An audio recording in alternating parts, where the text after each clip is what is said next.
Silakan duduk saudara.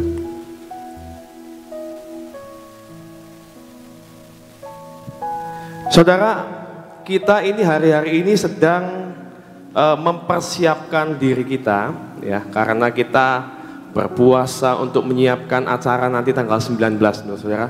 Ini adalah hari-hari kita merenungkan apa yang Tuhan mau. Nah saudara, jujur saya mau tanya, apa yang ada di pikiran saudara saat ada tema financial freedom? Siapa yang berpikir, oh kalau financial freedom itu nanti aku dapat uang yang banyak mungkin? Siapa? Jujur aja saudara. Atau kalau financial freedom ya pasti hutang-hutangku bebas lah gitu. Benar nggak saudara? Karena temanya jelas, financial freedom. Beda kalau kita dikasih tema freedom, gitu kan? Mungkin yang di sini, oh apa arti kebebasan, gitu kan? Mungkin yang malu-malu, aduh nanti saya dikira nggak rohani ya, kok ngomongnya kok materi aja ya. Terus ngomongnya, oh saya bebas dari segala dosa gitu. Atau saya bebas dari segala kelemahan saya. Tapi ini jelas saudara, temanya adalah financial freedom ya. Nah cuman saya mau ajak supaya kita ini hari-hari ini memikirkan sesuatu. Tema saya ini adalah perkara yang di atas saudara. Perkara yang di atas. Kalau materi secara jasmani, uang dan lain sebagainya itu perkara di bumi. Tapi mau saya pengen kita semua ini belajar untuk memperhatikan apa perkara yang di atas. Kita mau baca dalam Kolose 3 ayat 1 sampai 2. Supaya hati kita disiapkan dan saat kita didapati bejana kita, hati kita siap, saya percaya semua itu akan mengikuti. Amin. Kita mau baca Kolose 3 ayat 1 dan 2. Karena itu, kalau kamu dibangkitkan bersama dengan Kristus, carilah perkara yang di atas di mana Kristus ada, duduk di sebelah kanan Allah. Carilah perkara yang di atas. Pikirkanlah perkara yang di atas, bukan yang di bumi. Ayat 2. Pikirkanlah perkara yang di atas, bukan yang di bumi. Saudara-saudara, ini ngomongin tentang pelajaran dari anak semua, saudara. Jadi hari-hari ini kita ini kan sering lihat, saya tuh punya 2 anak cewek semua, sering suka ribut, saudara. Suka ribut, Kayla dan Kean. Selalu ngomong, wah ini Cici ini loh manja banget. Sepatu aja misalnya nih, sepatunya apa namanya kotor, pengen dicuci, padahal nggak apa-apa pakai aja gitu kan. Cucunya masih, nah mamanya sering ngomong, udah kayak gitu jangan direbutin, nggak dibawa ke surga. Gitu.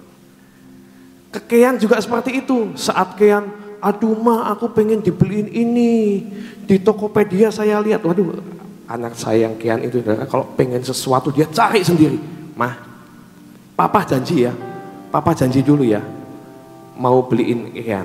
Mau beliin apa? Janji dulu, suruh janji dulu ya.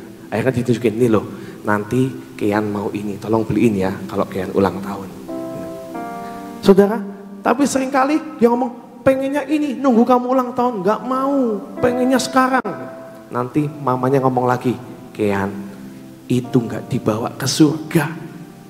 Jangan kamu dipusingkan dengan hal-hal yang seperti itu. Jangan.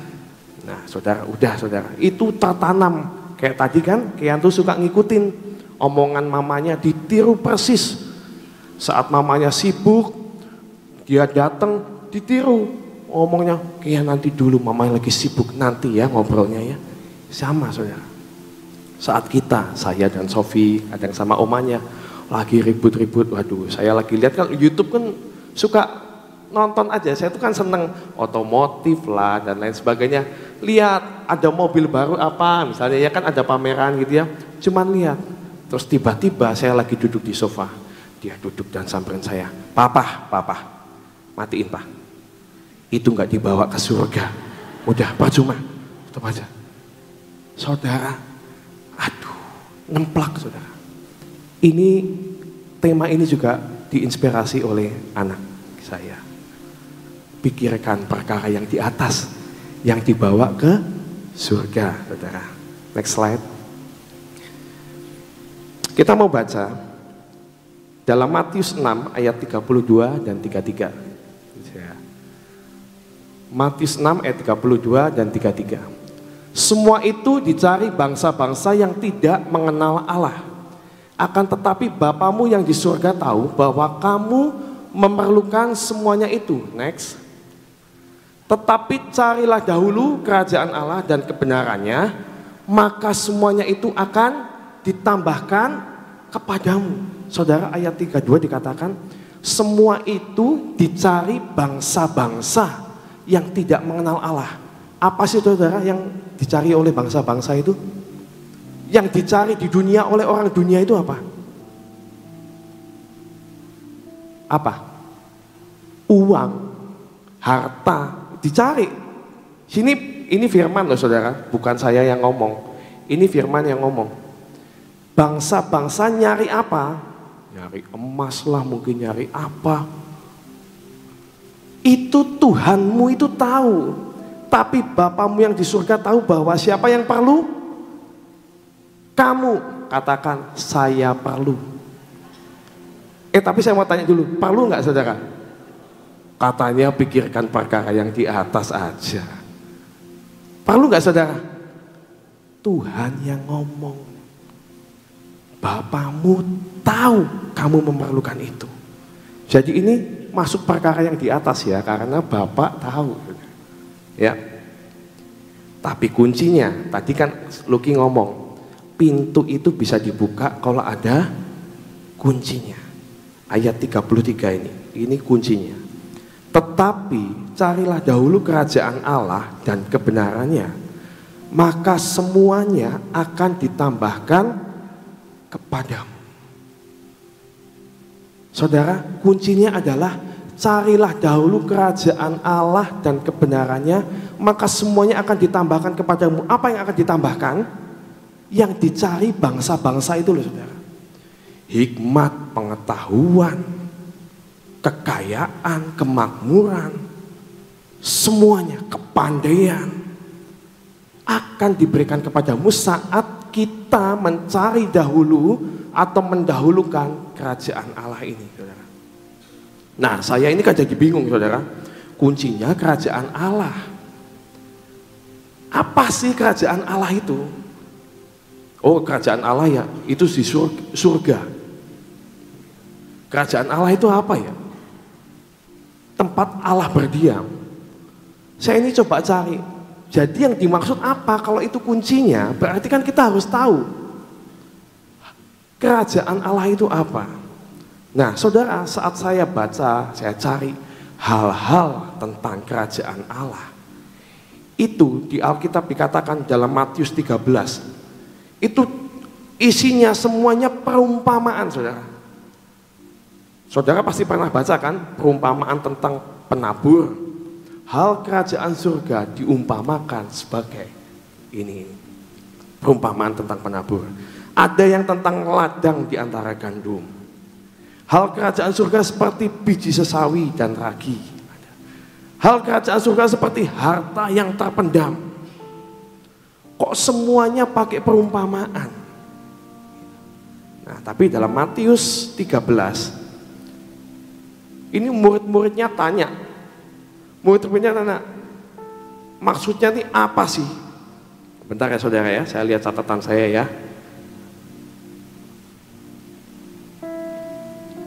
Muridnya ini tanya, Matius 13 ayat 10, mengapa engkau berkata-kata kepada mereka, kepada orang banyak, dalam perumpamaan? Jawab Yesus, kepadamu diberi karunia untuk mengetahui rahasia kerajaan surga, tetapi kepada mereka tidak. Saudara, Tuhan ini nggak sembarangan memberikan kunci. Ada rahasia, ada hikmat yang diperlukan untuk kita boleh membuka pintu itu.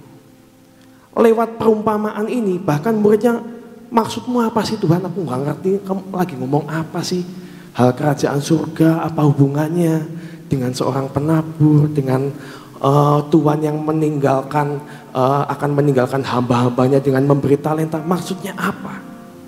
Tapi Tuhan berkata, ada rahasia yang akan diketahui oleh kepadamu dan kepada orang-orang banyak yang tidak mencari, tidak akan diberitahu.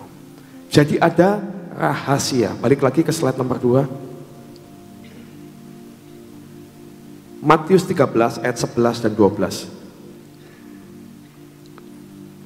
Jawab Yesus, karena mereka belum diizinkan memahami ajaran-ajaranku tentang kerajaan Allah. Sedangkan kalian diberi izin untuk mengerti hal-hal yang dulu dirahasiakan dari semua manusia. Jadi bagi orang-orang yang mengerti ajaranku, Allah akan menambahkan kepadanya lebih banyak lagi pengertian secara berlimpah. Tapi bagi orang yang tidak berusaha mengerti ajaranku, Allah akan mengambil kemampuan untuk mengerti daripadanya. Saudara, ternyata untuk mengerti itu diperlukan yang namanya izin dari Tuhan. Tadi dikatakan kepadamu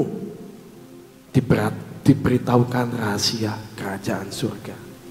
Hari ini Tuhan berkata, kalian diberi izin untuk mengerti hal-hal yang dirahasiakan. Katakan ke sebelah kiri kananmu, kalian diberi izin. Kita harus terus menggali. Kita diberi izin. Terima kasih Tuhan. Berarti ada kesempatan pintu itu terbuka untuk setiap kita. Karena Ibu Nani pun dapat financial freedom. Dia ngomong, Tuhan, aku ini gak pernah mengajar keuangan. Ya gak apa-apa, sampaikan aja. Ini adalah hatiku, hati Tuhan untuk jemaat. Berarti kita harus percaya ini adalah izin yang diberikan oleh Tuhan kepada setiap kita. Amin. Ya, saudara, next slide. Apakah yang menjadi hal-hal kerajaan surga yang harus kita pelajari? Nah, ini tentang perumpamaan tentang talenta, saudara. Matius 25 ayat 14 sampai 30. Saya rasa nggak usah dibaca ya, saudara ya. Kita sudah sering membaca dan saya mau ringkas aja. Jadi di situ dikatakan bahwa ada seorang tuan yang akan bepergian dan dia memberikan uang atau talenta kepada hamba-hambanya. Hamba yang pertama diberikan 5 talenta. Hamba yang kedua diberikan 2 talenta. Hamba yang ketiga diberikan 1 talenta. Dan ternyata saat tuannya kembali lagi dan akan memberikan perhitungan kepada hamba-hambanya, hamba yang pertama yang diberi 5 talenta datang. Tuan, engkau memberikan aku 5 talenta. Sekarang aku kembalikan berapa? 10 talenta. Dan apa jawabnya? Baik sekali hambaku yang setia. Engkau bertanggung jawab dalam hal yang kecil, maka aku akan memberikan kepadamu tanggung jawab untuk perkara-perkara yang lebih besar. Hamba yang kedua diberikan 2 talenta. Dia tetap mengembalikan 4 talenta. Dikembangkan. Dan tuannya berkata, baik sekali engkau hamba yang setia. Dikatakan Tuhan ini senang dengan orang yang setia. Sedangkan hamba yang ketiga, dia diomongin saat diberikan 1 talenta, aduh Tuhan, engkau ini Tuhan yang jahat. Aku gak mau merugikan kamu, udahlah tak simpan aja ini 1 talenta. Supaya nanti saat Tuhan datang, Tuhan kasih. Saat saya baca di terjemahan yang lain, saudara, terjemahan sederhana Indonesia atau yang satunya lagi, tuannya ini ngomong apa? Kamu itu hamba malas. Kalau kayak gitu, kamu gak mau mengerjakan, kamu titipin aja itu di bank. Kamu gak usah kerja, kamu taruh di bank. Nanti saat aku datang, bank itu akan memberikan bunga, kasih itu bunganya. kepada saya. Itu terjemahannya, saudara. Dalam beberapa terjemahan, saya ini sekarang ketularan Tante Ina. Tante Ina ini kalau membaca firman tuh terjemahannya aneh-aneh, saudara. Bahasa Indonesia FAYH, TSI, gitu kan. Terjemahan sederhana, tapi memang banyak yang jadi gampang dicerna, saudara, di situ. Oh, kalau kamu malas aja nggak mau ngapa-ngapain, mikir sedikit lah. Kamu dikasih talenta walaupun cuma 1, kamu nggak mau mengusahakan, titipin aja ke bank, udah pasti dapat bunga.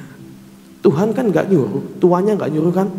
Saya pulang, kamu harus kembalikan ke saya 2 kali lipat, 3 kali lipat, ada nggak?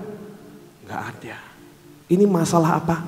Tanggung jawab. Saat kita diberikan walaupun 1 talenta sekalipun, kita harus bisa mengembalikan dan mengembangkan. Saudara, jujur, saya ini kalau disuruh khotbah, saudara, saya ini pusing, saudara. Karena saya tahu saya ini punya 1 talenta dalam berkhotbah. Dalam pelayanan itu talenta saya itu saya tahu 1, saudara. Suruh nyanyi pun saya ini suaranya pas-pasan. Mau disuruh khotbah pas-pasan, malah bukan pas-pasan, kurang dari pas, saudara. Tapi saya ini belajar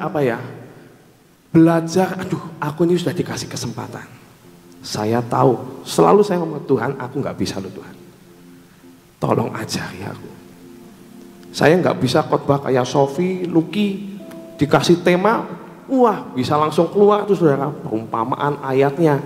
Saya selalu pakai catatan, karena apa? Saya ini orang yang nggak gampang inget. Mau ngomong apa, tiba-tiba lupa. Makanya saya kasih catatan. Maaf saudara, kalau saya lagi sharing, seringkali baca dulu. Apa ya tadi mau ngomong apa ya? Karena pas-pasan.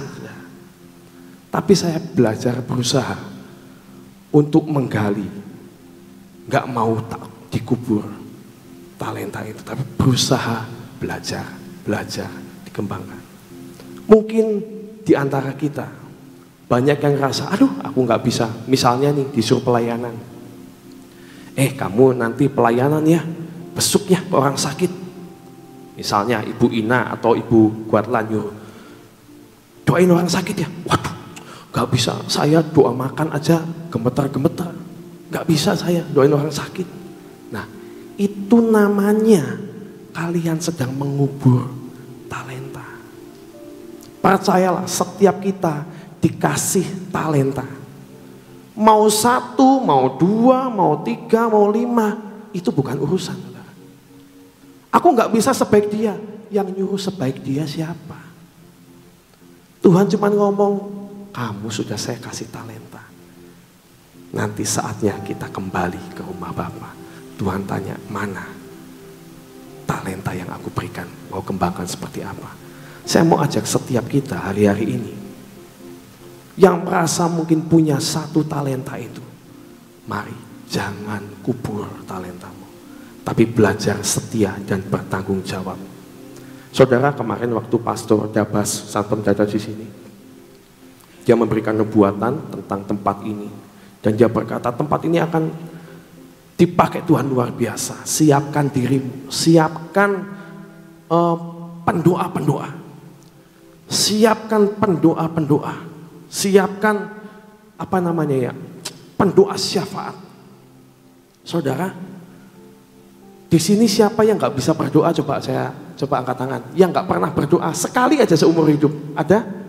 Nggak mungkin kan? Minimal doa makan, pagi, siang, sore makan pasti doa. Mau tidur mungkin ada yang lupa udah ketiduran. Tapi kalau makan minimal doa lah ya, orang Kristen ya. Di sini dikatakan kita ini perlu pendoa yang banyak.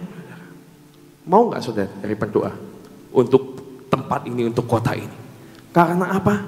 Tuhan sedang mempersiapkan sesuatu yang dahsyat akan terjadi di tempat ini.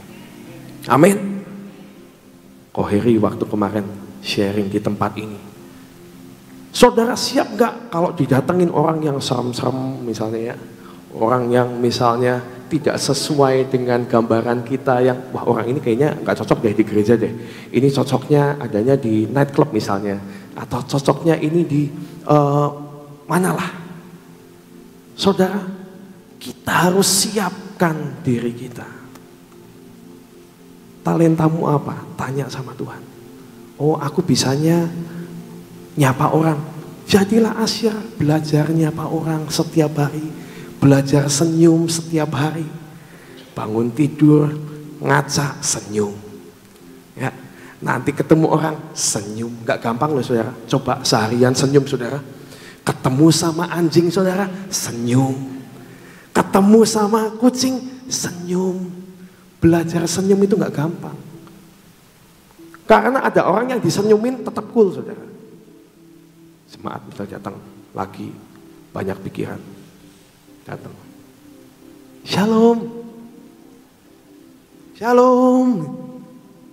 Tapi jangan lelah saudara. Lakukan dengan setia. Ya, mungkin lebih kuat lagi, nggak dengar shalom gitu. Have a nice day. Asyik coba. Kalau ada jemaat yang datang cemberut, capek, coba senyum, kasih salam. Lakukan dengan setia. Senyum kita bisa membawa perubahan. Amin. Ya, lakukan dengan setia hal sekecil apapun. Karena apa? Saat kita melakukan dengan setia itu artinya kita bisa dipercaya. Tuhan cari orang yang dipercaya. Tadi Luki ngomong, orang punya keahlian, punya kemampuan, tapi males, gak bisa dipercaya. Bagaimana kesempatan akan datang kepada kita kalau kita malas mengerjakan hal-hal yang mungkin kecil, tapi kita belajar hari ini bisa dipercaya. Senggol kiri kananmu, bisa dipercaya ya. Pengen ngalami financial freedom, harus bisa dipercaya. Dengan harta orang lain yang dititipkan kepada kita juga harus bisa dipercaya. Kalau memang kita utang, ya udah, utang harus dibayar. Waduh, belum ada uangnya, nyicil sedikit demi sedikit nggak apa-apa. Yang penting ada niat membayar. Beda loh saudara.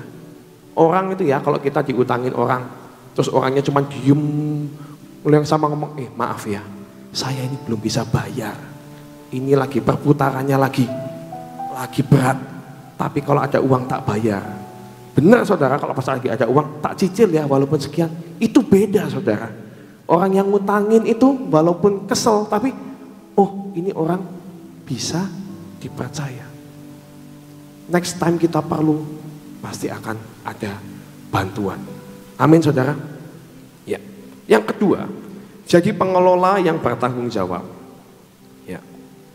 Saudara, berkat itu bahasa Ibraninya itu barah atau barokah, ya, barakah atau makarios, ya. Kita sering dengar barokah, gitu ya, itu berkat. Makarios ya, kalau kita itu namanya berkat, diberkati. Dan arti berkat ini adalah kita ini berbahagia menerima rancangan Tuhan untuk dikelola. Jadi Tuhan pengen kita ini menjadi pengelola. Dengan apa? Dengan setiap talenta yang Tuhan taruh di hidup kita. Kita nggak bisa kalau kita nggak mengelola setiap berkat. Kita cuma mengubur, kita nggak akan bisa dapat apa-apa saudara. Tuhan pengen menambahkan, tapi syarat menambahkan itu kita harus bisa dipercaya untuk mengelola segala sesuatu. Pengelola itu harus apa? Harus dewasa.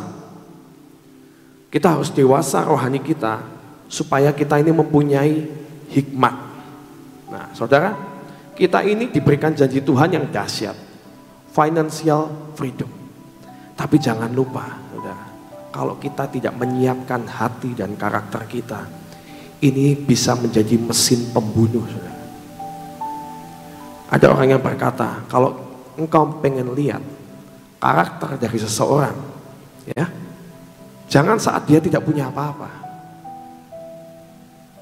Tapi coba berikan mereka uang.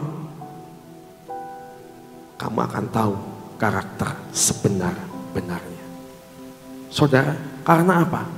Orang saat megang uang, orang saat punya atau diberi kelimpahan, dia ini cara pikirnya bisa beda. Dulu yang nggak punya, pas nggak punya uang, misalnya aduh minder, ketemu orang malu, ketemu orang aduh malu.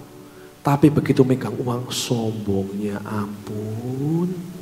Kalau didatengin orang, mau ngutang nih pasti, mau ngutang ya kamu ya. Beda hatinya. Jadi kita nggak bisa ngomong saat kita dalam kekurangan terus wah kalau dia si orangnya lawannya sombong itu apa? Rendah hati. Ini orangnya rendah hati. Belum tentu saudara. Coba kasih uang. Ini orangnya sabar, orangnya nggak pelit ya memang seperti itu. Tapi saat kita punya kekuasaan, saat kita punya yang namanya berkat yang melimpah, hati kita ini bisa condongnya ke mamon. Dikatakan musuh utama dari Tuhan itu siapa? Mamon, saudara. Yang bahayanya kita ini disediakan financial freedom. Jangan sampai setelah kita diberkati, kita malah jadi sibuk dan kita melupakan Tuhan. Padahal tadi kuncinya apa? Carilah dahulu kerajaan Allah. Artinya apa? Dahulukan Tuhan.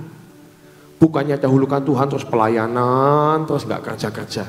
Itu gak benar saudara. Kita harus seimbang. Pelayanan yang rohani dan yang jasmani dilakukan semuanya. Karena Tuhan pengen menambahkan dan menambahkan lagi. Dan saudara harus ingat saat kita nanti diberikan yang namanya kekuatan, kekuasaan. Ini kalau film Spider-Man berkata, great power comes great responsibility. Artinya apa? Ingat, Tuhan itu mau memberikan kita kebebasan. Karena apa? Karena akan memberikan tanggung jawab. Untuk banyak hal, saudara. Untuk pekerjaan Tuhan yang harus dilakukan banyak banget. Percaya saudara, berarti ke depan ini akan ada pekerjaan Tuhan yang sangat dahsyat. Sampai Tuhan aja pengen memberikan kepada kita financial freedom. Tapi ingat, bukan untuk dikumpulkan buat diri sendiri.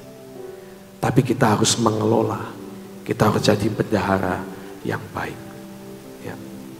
Yang ketiga, hal kerajaan Allah itu tentang apa sih? Tentang hidup yang kekal, saudara. Pikirkan perkara yang di atas, mau selamanya tinggal di bumi, nggak mungkin kan saudara? Kita mau memperoleh hidup yang kekal. Lukas 10 ayat 25,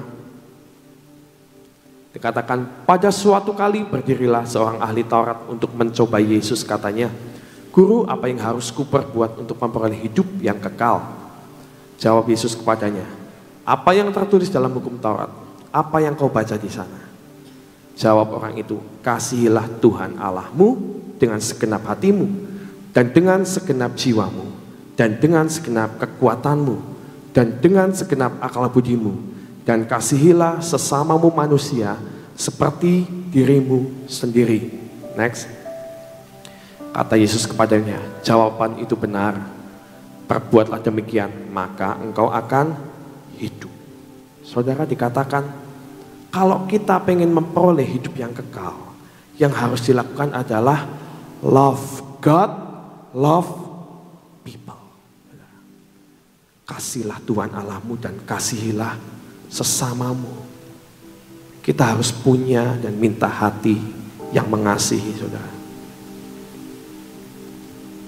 Jiwa-jiwa itu selalu menjadi alasan kenapa Yesus mau datang ke dunia dan disalib.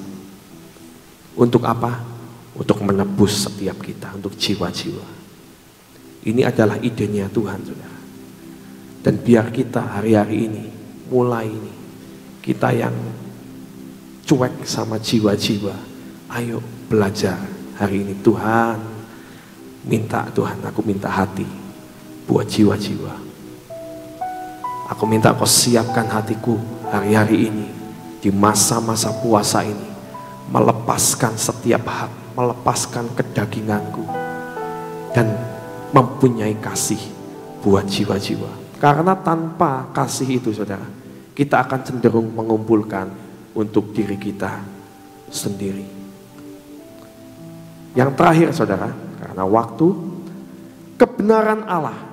Kan di ayat yang pertama dikatakan, carilah kerajaan Allah dan kebenarannya. Ini tentang pintu juga, saudara, ternyata.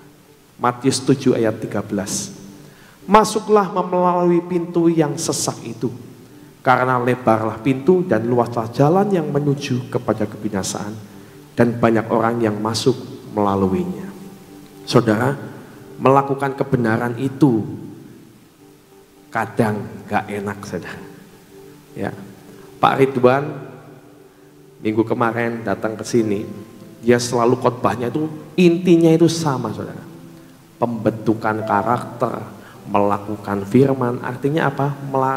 Melakukan firman kebenaran. Dan saya senang banget waktu kemarin terakhir Ibu Nani ngomong, apa sih arti kebenaran itu?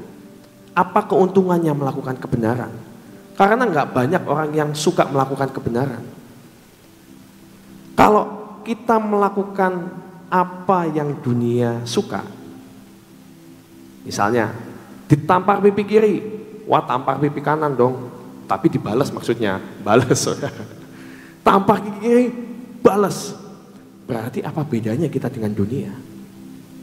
Nggak ada nilai rohaninya. Tapi saat engkau ditampar pipi kiri, tapi kita memberikan pipi kanan kita, itu orang dunia nggak mau melakukan, saudara. Nah, itulah nilai kekristenan yang sesungguhnya, kebenaran yang sesungguhnya. Banyak nilai-nilai kebenaran yang ada di Alkitab, saudara. Kita harus belajar melakukan kebenaran. Karena saat kita melakukan kebenaran ini, kemuliaan Tuhan akan dinyatakan dalam hidup kita. Yang pasti keuntungannya, kita tidak akan pernah takut saat kita melakukan kebenaran. Ibu Nani ngasih contoh waktu itu. Misalnya di perempatan lampu merah, kita berhenti lampu merah. Terus tiba-tiba lampunya hijau, kita jalan. Kita punya perasaan takut gak ya? Waduh, ada polisi gak ya? Ada polisi gak ya?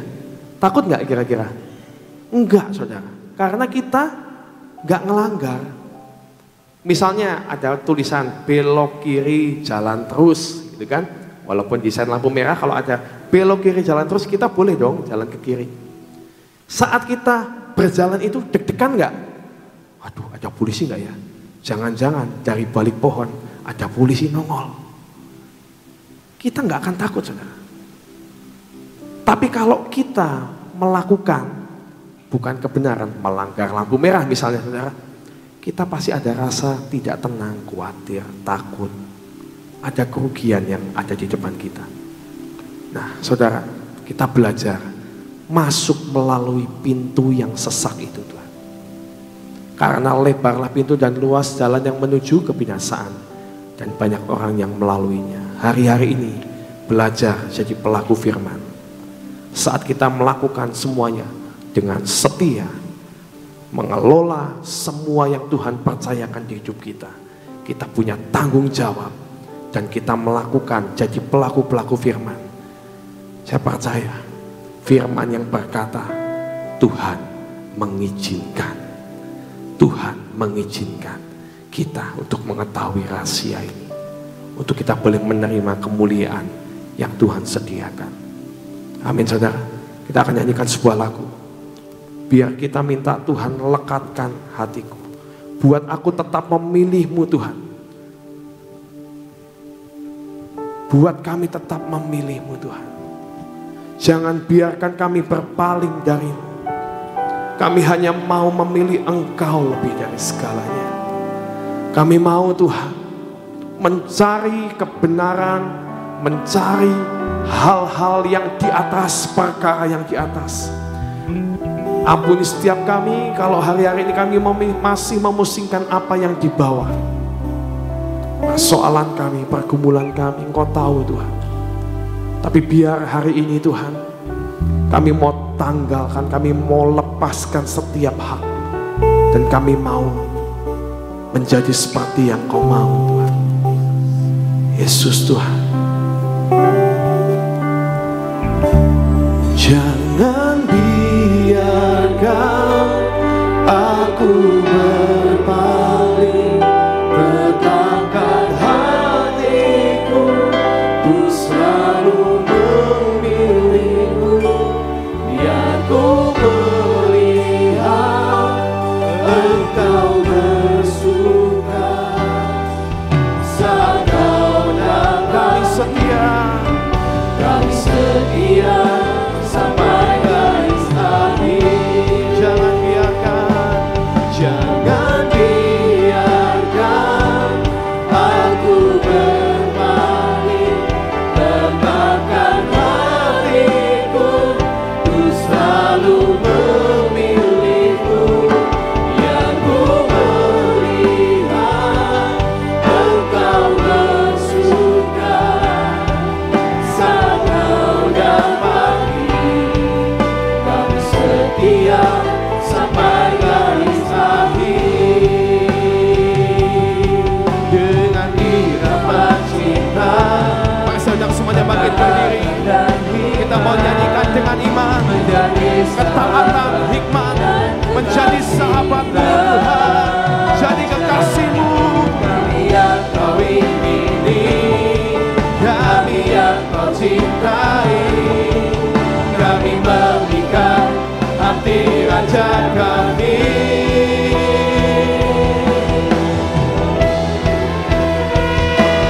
Jangan biarkan aku berpaling, tetapkan hatiku Tuhan, untuk melihat perkara-perkara yang di atas. Jangan sampai kami dipusingkan dengan hal-hal duniawi Tuhan.